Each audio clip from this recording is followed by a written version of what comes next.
酒泉卫星发射中心传噩耗，吉林1号高分卫星发射失利。其实快舟1号有4大优点，敬请关注。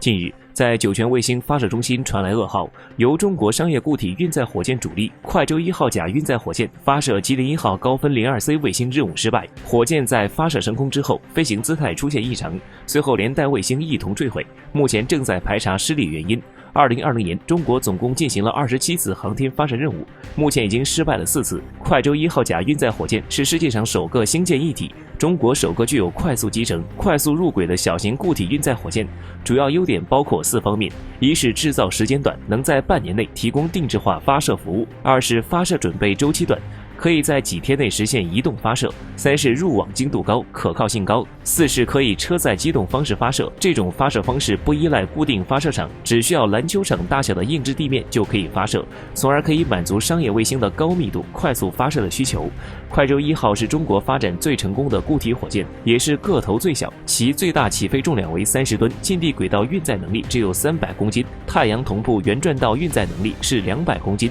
这种火箭据说1年就可以生产50枚以上。快舟1号此前总共进行了9次发射任务，全部获得了成功。按理说是一款技术比较成熟的产品，而这次发射是快舟1号甲火箭的首次发射失利，说明中国固体火箭发射技术仍然存在短板。这个问题在快舟11号上更能看出来。快舟11号看上去像一枚洲际导弹，是中国运载能力最大的新型固体运载火箭。在7月份发射吉林1号卫星失败，中国发展固体运载火箭已经走过了4年。快舟1号是主力，重点发展的是快舟11号和快舟21号。前2种火箭发射失利，必然会对快舟21号的研发造成影响。中国目前还没有成熟的火箭回收技术，固体运载火箭被认为是竞争力最高的发射方式。由于固体火箭发射准备时间最短，可以完成高密度发射任务，仍然拥有非常好的市场前景。快舟1号甲的发射失败，充分证明航天发射任务永远都是风险系数最高的科研探索，说明中国在固体火箭技术领域仍有很长的路要走。每一次失败都可以通过查找原因来完善快舟系列火箭，